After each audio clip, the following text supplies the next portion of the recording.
think starting small is very important. Recently, when I've been working on this whole caregiving module with one of my patients who is a caregiver, and I take care of both this person and their partner, and I have to thank them that we have these meetings together to work on this because I want their perspective. I often tell him, "You are giving me so much back."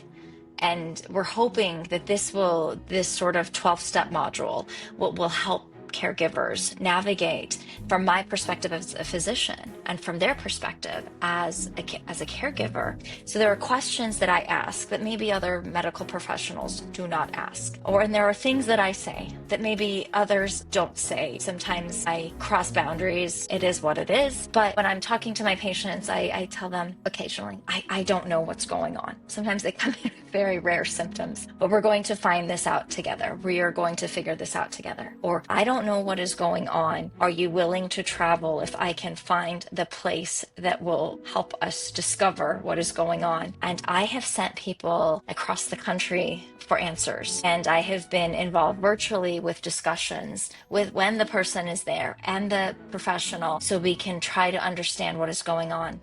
Caregivers need answers so that when you live in this unknown, that adds an additional burden, that adds an additional stress. And I also tell my caregivers, are you afraid? Is there something that you are afraid of?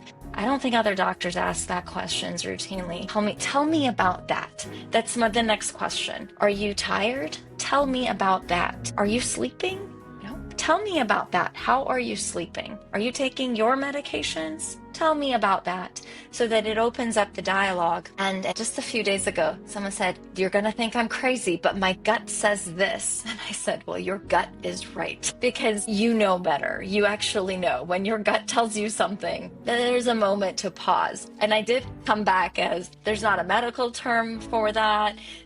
People would probably think I'm nuts, but if you're feeling something, we have to explore it and think about it. I think dismissing a caregiver is a big mistake on our part as medical professionals, and shame on us for doing that. I never realized, and I think this was important, I never realized how hard it was to administer morphine and Ativan to someone who was dying and then watch them not eat, watch them disconnect. And when I did that for my son, then I learned that just writing those prescriptions, it had more meaning than just the act of writing a prescription. I was essentially telling someone, you're going to be giving them a medication and they are going to breathe slower, they're going to sleep, and they're not going to communicate with you, and it's going to calm them down. But because your loved one is dying, and I thought, how important was it for me to feel that? For me to really internalize that so that I know what my caregiver is going through. So I think really shame on us as a medical system that we don't support our caregivers more.